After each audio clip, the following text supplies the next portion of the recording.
Alors ici, nous sommes dans le marais du lac de Grandlieu.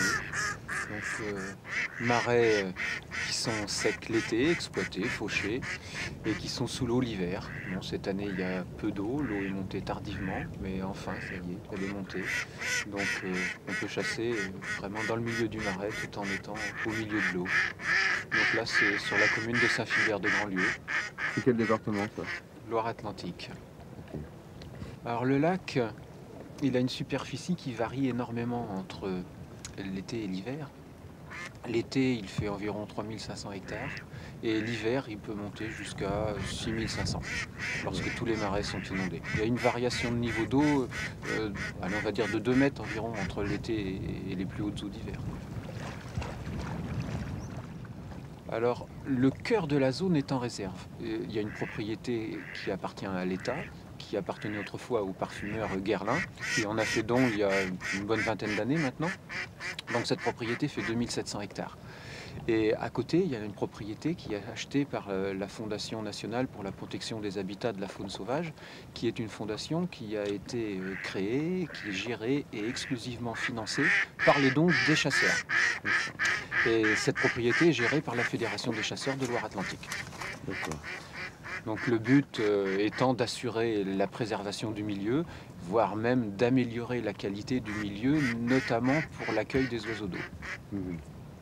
C'est un véritable refuge du peuple migrateur ici. Ah, c'est sûr, Grandlieu, c'est vraiment exceptionnel, assez méconnu, parce qu'en fait, il est très difficile d'accès. Ses rives sont encombrées de végétation, il y a beaucoup d'arbres en périphérie, ce qui fait qu'on peut faire le tour sans même l'apercevoir, alors que pour faire le tour, c'est quand même 45 km pour faire l'ensemble, mais on peut très bien ne pas le voir. Donc il n'y a aucun tourisme, la visite des lieux ne se fait pas, donc c'est pas connu. Mais c'est un site exceptionnel puisque au niveau du stationnement des canards, c'est la deuxième zone nationale après la Camargue. On peut dire que l'hiver, il stationne près de 20 000 canards, toutes espèces confondues. On peut dire qu'ici, on trouve vraiment toutes les espèces. Grandlieu est connu des ornithos pour les canards plongeurs, notamment le milouin. Mais il y a énormément tous les canards de surface, on les trouve tous en quantité, souchets, siffleurs, sarcelles, enfin tous les canards ordinaires. Quoi. Et des oies aussi? Des oies, oui, il en stationne assez peu, une cinquantaine, mais sinon il en passe beaucoup. Donc c'est vrai que bon, à partir du mois d'octobre, cette année elles sont passées un peu plus tard, jusqu'au début décembre. Mais ils passent beaucoup d'oies, mais elles sont là une journée, 2 jours, de plus en plus. D'ailleurs, au fil des années, c'est un cheptel qui est en augmentation. Enfin, l'oie cendrée, c'est surtout celle-ci qu'on voit. Il y en a de plus en plus. C'est vrai qu'il y a quelques dizaines d'années, celui qui tuait une oie, il pouvait vraiment être content de lui.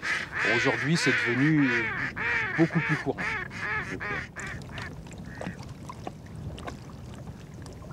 Alors pour chasser, donc faut le permis départemental et il faut surtout avoir un territoire de chasse. Comme tout est privé, enfin presque tout est privé. Bon, il y a 2 communes qui ont des marais communaux où les chasseurs de la commune, de la société communale peuvent aller sur le marais, mais ça reste quand même l'exception. La règle à Grandlieu, c'est des marais privés et de faibles superficies. Un peu comme partout, les marais, c'est des parcelles qui sont très en longueur pour pouvoir avoir accès à l'eau, quel que soit le niveau de l'eau. Et soit il faut être propriétaire, autrement il faut louer la chasse auprès d'un propriétaire. Est-ce que vous avez un PMA? Non, il n'y a pas de réglementation particulière. C'est vrai qu'on a la liberté de pouvoir chasser comme on le veut. Il n'y a pas de limitation de jours ni de quantité. Bon, c'est certainement une lacune. Je pense que on pourrait améliorer les choses. Autant moi, à titre personnel, je trouve que c'est très bien d'avoir la liberté des jours, parce que, après tout, pourquoi chasser plus tel jour que tel autre jour? On a des impératifs professionnels ou familiaux, et les uns peuvent se libérer une journée, d'autres une autre journée. En plus, le gibier migrateur, par essence, on ne sait jamais trop quand il va être là, et c'est intéressant de pouvoir venir à la chasse le bonjour. Donc je trouve que c'est très appréciable d'avoir cette liberté d'accès. Par contre, en ce qui concerne les tableaux, c'est vrai qu'on parle beaucoup de PMA, les prélèvements maximum autorisés, Bon, ils ne sont pas appliqués ici, peut-être qu'on pourrait. Même si c'est exceptionnel que soient fait de très grosses chasses, ça peut parfois arriver, notamment autour d'un coup de froid ou même juste à l'arrivée des migrateurs à l'automne. C'est vrai que régulièrement, tous les ans, il y a 1 ou 2 journées quand il y a des migrateurs qui arrivent, pour peu que ça corresponde avec des eaux qui montent un peu sur le marais, où il peut être fait des belles chasses. Bon, je pense que bon, on va pas à la chasse pour se nourrir maintenant. Bon, on pourrait limiter, même s'il y avait quelques pièces par jour et par chasseur, bon, à discuter bien sûr, mais je pense que ça pourrait être une bonne chose. Non pas que les populations en aient besoin, puisque en termes de dynamique, c'est des espèces qui se portent bien, il n'y a pas de baisse des populations, même bien des populations de canards sont en augmentation. Mais en termes d'éthique, je pense qu'aujourd'hui, bon, c'est plus le moment de faire de gros tableaux.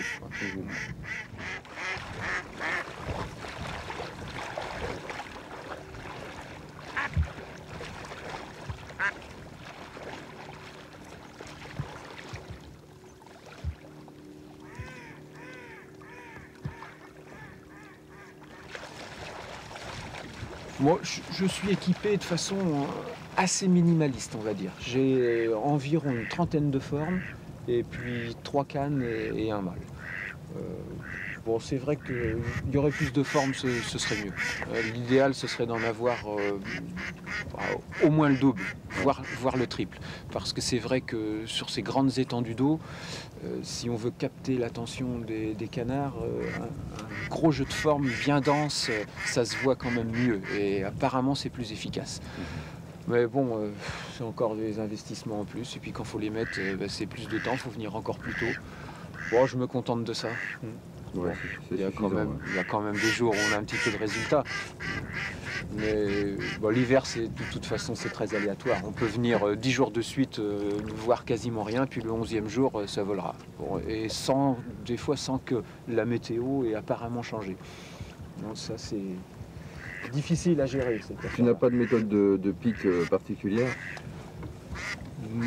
Oui et non, enfin, par rapport à ce qui se fait dans le nord du pays, en baie de Somme, voire même plus près d'ici, en baie du Mont, c'est vrai que nous, ici, c'est pas très sophistiqué. L'objectif, faut dire, il n'est pas de faire poser les oiseaux, parce qu'on les tire au vol à partir du moment où ils sont à portée de fusil. Donc, les appelants sont disposés, enfin, les formes plutôt sont disposées à portée de fusil, les appelants en périphérie. Alors par rapport au vent, c'est vrai que quand il y a l'eau comme ça, souvent on met plutôt les appelants pour les regarder sous le vent, de façon à ce que les canards qui viennent se poser vous arrivent face à vous. Il ne faut pas que les appelants, les formes soient loin, pour qu'ils ne se posent pas trop loin. Et c'est plus confortable, parce qu'on est dos au vent et puis on voit ces appelants. Ceci dit, bon, selon la configuration du marais, bon, même si on les met dans l'autre sens, les oiseaux viennent sur vous aussi avant de se poser. Mais c'est vrai que les marais sont souvent petits. Hein. Là, quand je dis les marais, je pense les propriétés. Et bon, faut jouer avec ça aussi, et l'éventuelle présence des voisins. Dès que l'eau monte un petit peu, et bien tout de suite, c'est beaucoup plus difficile. Alors quand il y a pas trop d'eau sur le marais, tant qu'on peut marcher en cuissarde ou en waders, c'est vrai que les tonnes, comme on est actuellement, c'est... J'ai entendu les cannes, mais non, fausse alerte. Donc quand il y a un petit peu d'eau, on se met dans les tonnes, en fait, donc ce sont d'anciens tonneaux. On défonce une extrémité et les tonneaux sont fixés dans un radeau. Bon, c'est fait avec des bonnes poutres, ou ce qui est l'idéal, c'est les poteaux de téléphone réformés. Et bon, là, on en a 2 côte à côte, ce qui permet d'être à 2 personnes, ce qui est quand même plus agréable quand il faut passer la journée. Donc, il suffit de tout bien calfeutrer. L'avantage, c'est que c'est flottant. Donc, bon, on est toujours au bon niveau pour l'eau. L'inconvénient, c'est lorsqu'il y a trop d'eau. Enfin, trop d'eau pour pouvoir venir à pied. Donc il faut venir en bateau. Là, les tonnes, c'est limite, parce que si on est tout seul, eh bien le bateau juste à côté, c'est pas terrible, quoi. C'est pas dissimulé. Donc ensuite, soit on vient à plusieurs, donc il y en a 1 ou 2 qui peuvent se mettre dans les tonnes, ou si on est tout seul, eh bien on utilise des caches à bateau. On fait des caches qui sont là aussi flottantes, Donc c'est une structure en bois, généralement c'est des poteaux de téléphone, sur lesquels on fixe une armature métallique avec du fer à béton. On met des flotteurs, souvent c'est de la mousse, et on habille le tout avec des roseaux. C'est ancré au fond. Et c'est vrai que bon, bah là, qu'il y ait 1 mètre d'eau, qu'il y ait 2 mètres d'eau, on arrive en bateau, on rentre dedans et on est tout de suite bien dissimulé. Ça c'est très pratique.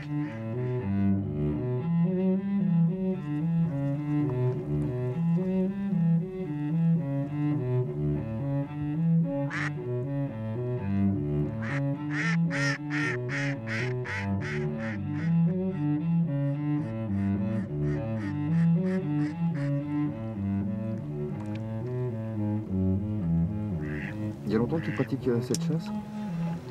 Oh, ça fait maintenant une dizaine d'années à peu près. Ouais. Ouais, je ne suis pas originaire de la région, donc j'ai découvert le lac de Grandlieu maintenant, ça fait une quinzaine d'années qu'on va dire. Ça fait 10 ans que j'y chasse à peu près. Ça t'est venu comment cette chasse, cette envie pour chasser le canard? Bon, au départ, c'est un petit peu un concours de circonstances. Moi, c'est vrai que j'habite à côté, donc ce serait dommage de s'en priver. Maintenant, je ne suis pas exclusif. Hein. J'ai chassé longtemps en bord de mer, les limicoles dans les vasières. Ça, c'est une chasse que j'ai beaucoup appréciée. Bon, je ne la fais plus parce que on ne peut pas être partout. Hein. Donc là, je viens au lac, donc c'est un choix. Mais j'y retournerai peut-être, hein. Je recommencerai peut-être parce que souvent, ça me tente. Hein, chasser les courlis, les barges, c'est quelque chose qui me plaît beaucoup. Mais j'aime bien aussi la chasse de terre. Bon, dans l'automne, je régulièrement la chasse de terre, mais moins que le gibier d'eau quand même. C'est vrai que le gibier d'eau, il y a cette diversité dans les espèces qui est assez formidable. Toujours des beaux oiseaux, ce côté sauvage, et puis c'est un prétexte pour se retrouver aussi dans la nature. C'est vrai que la Loire-Atlantique est un département qui est très urbanisé. Mais lorsqu'on est dans les marais de Grandlieu, eh bien, on s'en aperçoit pas, quoi. Là, on se retrouve en pleine campagne, et si ce n'est un clocher d'église qu'on aperçoit, eh bien, c'est tout, quoi. On voit rien dans l'immensité de marais ou d'eau, et puis les oiseaux, quoi. Donc, les oiseaux en général, hein, canards, et puis aussi bon, les hérons. Grandlieu est très riche pour ses hérons, très connu pour cela. C'est pas un problème les hérons pour les poissons? Bon, enfin, problème, les hérons, oui, c'est un oiseau piscivore, hein, donc c'est vrai que si on additionne toutes les espèces de hérons, puis même, pourquoi pas les mouettes et tous ces oiseaux piscivores, bon, ils font un prélèvement en poisson. Maintenant, bon, ils sont quand même aussi limités dans leur rayon d'action, de par leur technique de pêche. Donc, au niveau des oiseaux piscivores, il y en a. On va dire qu'il n'y en a qu'un qui pose réellement de gros problèmes, c'est le cormoran. Là, actuellement, il y a une colonie d'environ 5 à 600 couples sur le lac, plus les hivernants.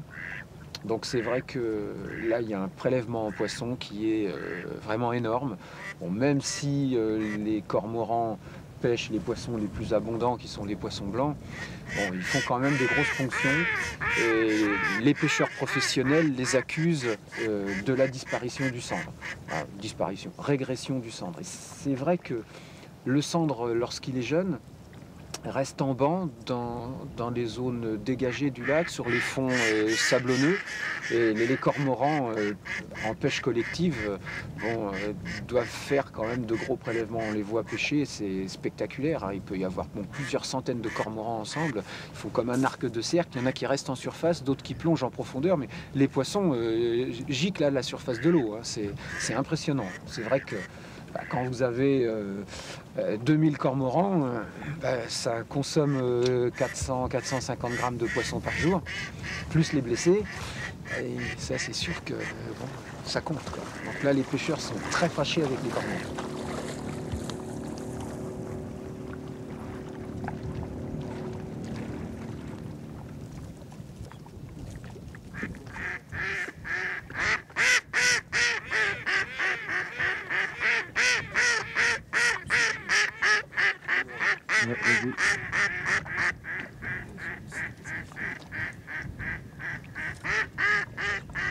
Tu chasses avec quoi comme fusil? Oh, moi j'ai un superposé calibre 12, un fusil tout à fait ordinaire, c'est un Franchi. Oh, faut pas un fusil fragile déjà pour venir ici parce qu'il prend l'humidité, des chocs. Bon, c'est vrai qu'au poste, la majorité des chasseurs ont un automatique. Voilà, c'est quand même le fusil le plus généralisé pour chasser le canard. Bon, on a un coup de plus, bon, c'est sûr.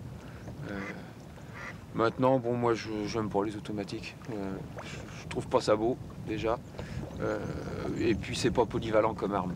Si au poste, c'est vrai que c'est bien adapté, dès qu'on fait de la chasse devant soi, la chasse de terre, c'est pas sécurisant, c'est un fusil qu'on peut pas basculer. Et donc moi j'ai qu'un fusil, donc il fait tout. Voilà. Donc c'est peut-être pas le meilleur dans toutes les situations, mais il est polyvalent. Et comme plomb, ça va bien comme ça. Comme plomb, tu utilises quoi pour les canards? Comme plomb, en général, j'utilise du 6. Donc souvent, je mets une bourre-grasse dans le premier coup et puis une bourre-jupe dans le deuxième coup. C'est vrai que bon, là, j'ai plus que des bourre-jupes parce que j'ai fini le stock de bourre-grasse. Mais en plus, fin de saison, maintenant que l'eau est montée, généralement, on tire quand même plus loin. Donc je pense que je vais finir la saison comme ça. Donc en fait, tout le lac est en réserve et vous chassez uniquement sur les marais environnants. Voilà, c'est tout à fait ça. La partie centrale du lac qui est en eau ou en roselière dense l'été est en réserve. Donc il y a 2700 hectares en réserve naturelle qui appartiennent à l'État. Et puis 650 hectares à la fondation des chasseurs. Donc ces deux propriétés sont totalement en réserve. Donc nous on chasse en périphérie, donc tout le tour du lac. Donc il y a une multitude de petites chasses privées, on va dire des centaines de marais privés où la chasse s'exerce. Et les oiseaux connaissent bien les limites, hein. Même si là, à cette époque, les marais sont inondés, on peut imaginer que les limites ne sont pas perceptibles, mais les oiseaux les connaissent bien. C'est vrai qu'il y a souvent une petite frange de roseaux ou de saules. Et là, ça fait plusieurs groupes que l'on voit passer et ils longent admirablement bien les limites.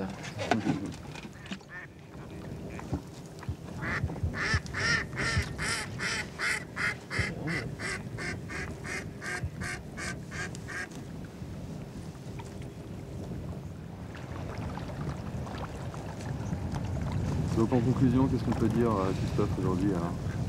Aujourd'hui, bon, bah déjà on a eu une météo agréable, un beau soleil qui nous a réchauffé un petit peu. C'est un bon temps pour le gibier d'eau. Il y a du vent, un vent d'ouest assez soutenu, bon c'est pas la tempête mais assez soutenu, qui je pense a contribué à faire bouger des oiseaux. On a vu quand même de nombreux petits groupes. Bon, j'ai identifié des chippeaux de façon sûre, des milouins, peut-être des siffleurs, ils étaient plus loin, je suis un peu moins sûr. On a vu des colverts aussi. Donc on a quand même vu pas mal d'oiseaux qui sortaient du cœur du lac pour faire un petit tour sur le marais, qui sont à plusieurs reprises approchés de nous, ils ont vu les formes, ils ont entendu les appelants. Plusieurs fois, j'ai bien cru que ça allait être bon pour nous, qu'ils allaient venir pour se poser. Et à une centaine de mètres de nous, il y a toujours eu quelque chose qui leur a fait peur. Alors quoi, je ne sais pas.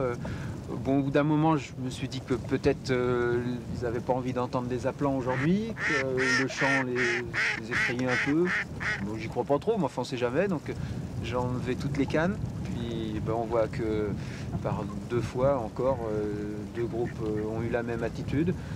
Donc il y a autre chose, c'est peut-être nous, pas assez bien dissimulé. C'est vrai que là aujourd'hui avec la caméra, la nécessité de filmer, bon bah c'est obligé d'être un petit peu moins caché et ça fait du mouvement, il y a du soleil, peut-être la brillance du soleil sur le matériel, enfin bon, des hypothèses, mais il y a quelque chose de pas normal parce qu'on a eu plusieurs occasions, ça aurait dû mieux se passer, voilà. Mais c'est la chasse, hein, c'est comme ça et bon c'est pas très grave, on a passé une bonne matinée, un bon début de matinée, on a vu des oiseaux et bah, déjà ça, hein, c'est très très bien. Et qu'est-ce qu'il faut souhaiter pour la chasse de grands lieux pour les années à venir? Pour la chasse de grands lieux, conserver un milieu en bon état. Bon, c'est vrai qu'au niveau du fond, aujourd'hui, le lac est protégé, puisqu'il est réserve appartenant à l'État ou aux chasseurs, mais donc il est protégé. Les marais périphériques sont bien entretenus par l'agriculture. Donc de ce côté-là, on n'a pas de souci. Le problème, c'est la qualité de l'eau, quoi, beaucoup. parce que les deux rivières qui amènent l'eau dans le lac sont quand même très polluées. Elles contribuent à un envasement important du lac. C'est un lac qui est en phase d'eutrophisation, hein, c'est-à-dire qu'il y a une végétation très abondante qui, en fin d'été, automne, se met à pourrir et contribue à envaser le lac. Et c'est ça le problème. C'est vrai que toutes les zones humides évoluent naturellement vers le comblement, mais depuis quelques décennies, au niveau de Grandlieu, c'est très accéléré. Et c'est sans doute là qu'est le problème. Sinon, souhaitons qu'on puisse continuer à y chasser longtemps. Toute la zone est bien sûr classée Natura 2000.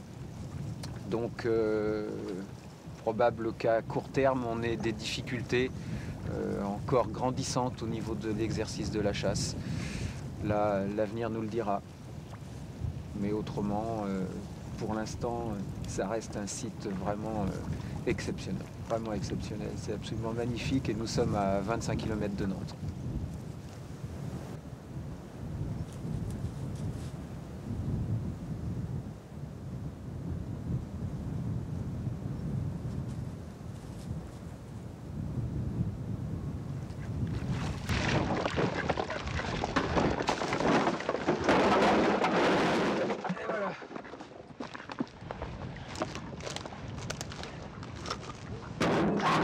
C'est moins pour l'eau que pour les ragondins.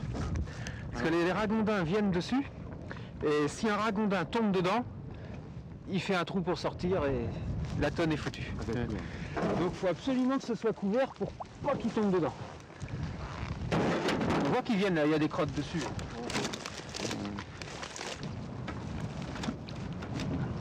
Il y a beaucoup de ragondins? Ah oui, énormément de ragondins. Énormément. On les tire régulièrement, fait des battues dans l'hiver, quand l'eau est haute. C'est vrai que ça les chasse du cœur du lac pour la périphérie. Et bon, sur un week-end, il peut être 1500 ragondins. Hein. Ah oui. Ah oui. Ah oui.